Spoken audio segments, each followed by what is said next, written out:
Kalian tahu bukan? Apa artinya jika seorang suami meminta anak pada istrinya yang mandul? Ya, dia sedang meminta izin untuk kawin lagi. Dan aku tahu siapa wanita yang ingin dinikahi Kusno.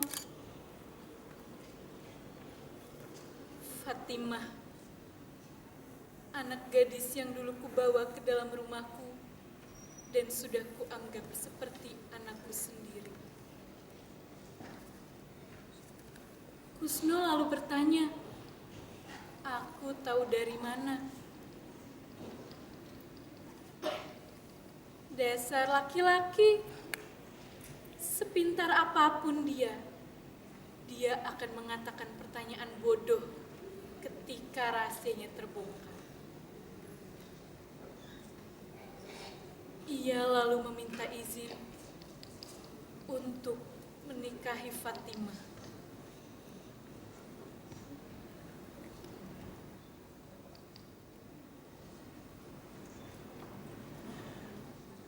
Mendengar kata-katanya, darahku mendidih. Aku merasa dihina, aku merasa dilecehkan, aku tidak butuh belas kasihannya.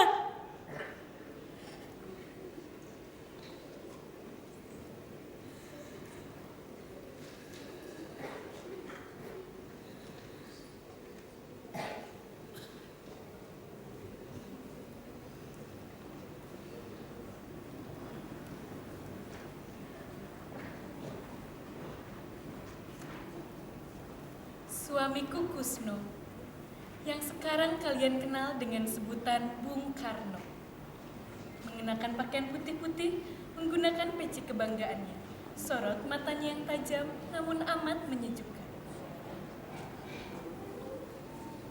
Tadi ada Dokter Cipto datang ke rumah. Kusno bilang dia ingin mendirikan partai radikal, tapi Dokter Cipto melarang karena itu dianggap berbahaya. Namanya juga Kusno, tetap saja dia kekeh ingin mendirikannya. Dan ternyata yang dikatakan Dokter Cipto terbukti.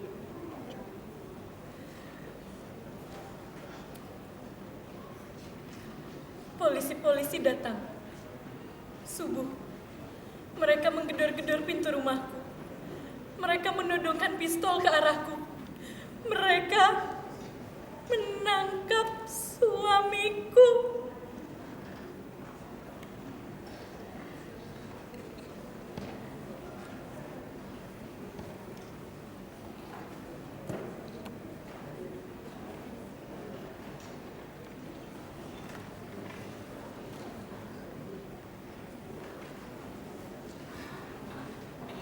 Setiap hari, aku pergi ke penjara Sukamiskin untuk menengok suamiku. Aku tidak pernah mengatakan padanya jika aku sering berjalan kaki ke penjara, padahal 10 kilometer jauhnya. Tidak, aku tidak ingin membebani pikirannya. Akhirnya, setelah potongan 2 tahun penjara, suamiku bebas. Aku pun kembali ke perjuangan. Aku selalu menemani Kusno kemanapun dia pergi. Jawa Timur, Yogyakarta, Surabaya, Bandung, Rangkas Bitung. Tapi hari itu Kusno pergi seorang diri ke Jakarta. Aku tidak ikut. Namanya juga ibu rumah tangga. Beres-beres saja di rumah. Tapi aku heran, kok Kusno belum pulang saja ya ke Bandung?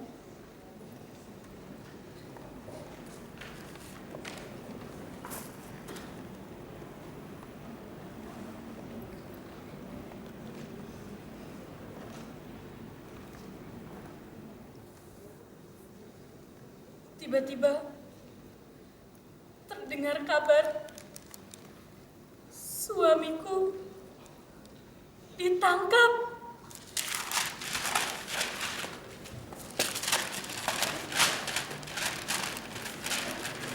Kali ini suamiku ditangkap hanya karena sebuah tulisan di koran yang mengatakan tentang mengantar Indonesia merdeka.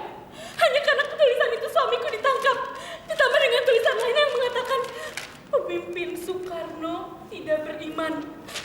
Di sini bukan pemimpin Soekarno yang bersalah, melainkan istrinya yang tidak tahan hidup melarat.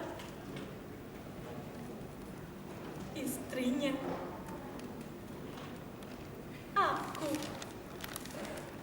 Aku istrinya. Istrinya.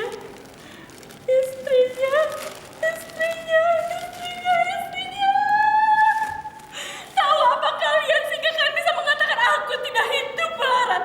Jangankan meminta, mengeluh saja aku tidak pernah. Sekarang suamiku dipenjara untuk menembus apa yang kalian cita-citakan, mengantar Indonesia merdeka. Tapi kenapa kalian malah menghujani suamiku dengan hujatan-hujatan yang keji?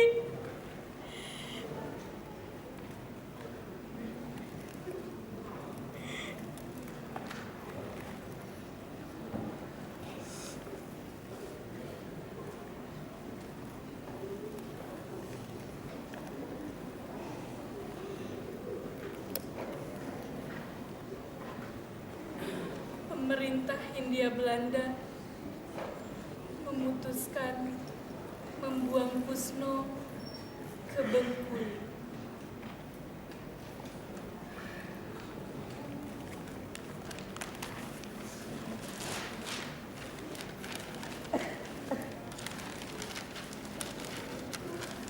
Sejak hari pertama Ambo di Bengkulu, Ambo merasa senang.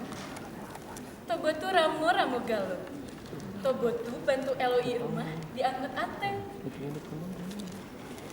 Itu sedikit bahasa Bengkulu yang aku bisa. Tadi sore, Hasadin datang berkunjung bersama anak gadisnya Fatmawati yang biasa dipanggil Fatimah. Hasandi ingin menyekolahkan Fatimah di Bengkulu. Ya sudah, atas izin Kusno dan ajakan anak kami Omi, Fatimah pun tinggal bersama kami. Semua berjalan baik-baik saja, sampai suatu hari Kusno memintaku untuk pergi ke Jogja. Ia ingin menyekolahkan Omi di sana. Ya sudah, esok harinya kami pun pergi ke Jogja. Setelah semua urusan sekolah Omi dirasa selesai, aku mampir dulu ke Bandung melepas rindu bersama keluarga. Esoknya aku langsung pulang ke rumahku di Anggut Atas.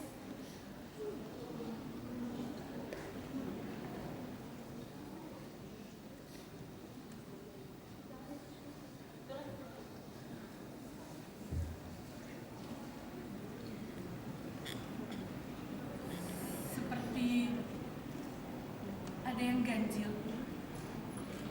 Bukan karena benda-benda di rumahku yang bertukar tempat, tapi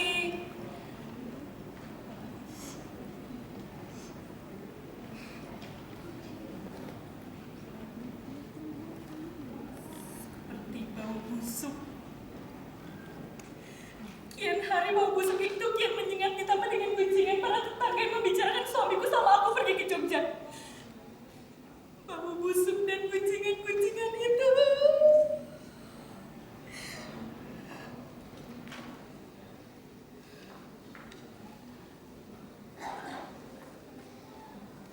Aku harus bertanya pada Kusno.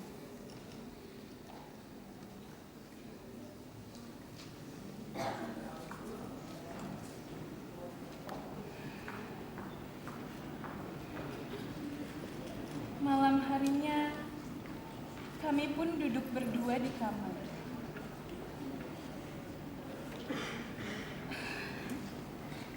Aku tidak jadi mengatakan yang ingin aku tanyakan. Tapi tiba-tiba terdengar suara Kusno. Dia bilang,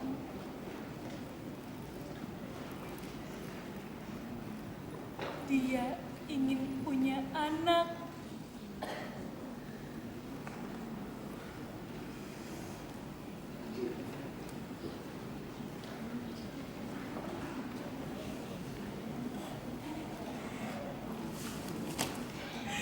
Kenapa baru sekarang kau memintanya?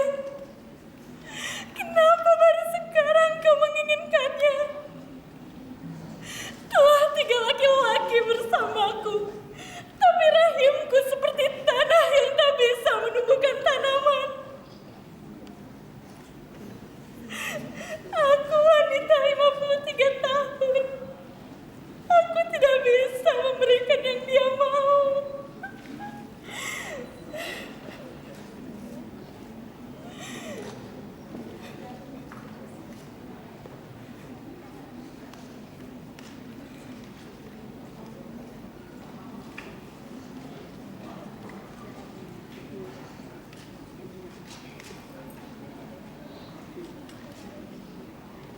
Sekarang aku mengerti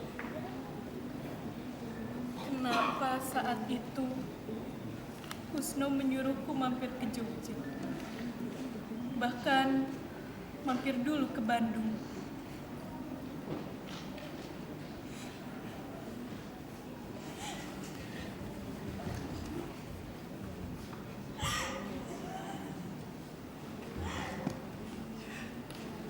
Kehancuran yang terjadi di luar sana sama dengan kehancuran yang terjadi di dalam rumah tanggaku.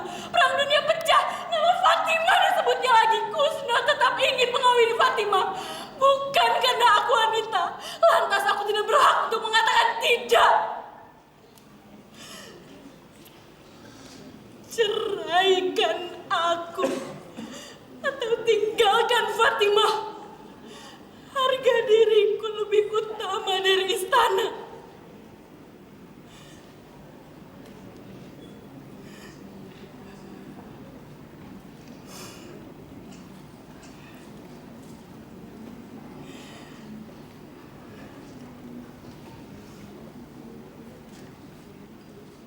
Kusno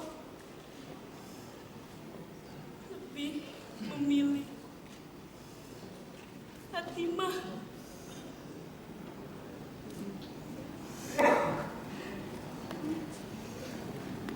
20 tahun aku bersamanya. 20 tahun aku mengikutinya kemanapun dia pergi. Tugasku sebagai seorang istri sudah selesai. Aku telah mengantarkan dia menuju cita-citanya, mengantarkan Indonesia merdeka. Aku akan pulang ke Bandung.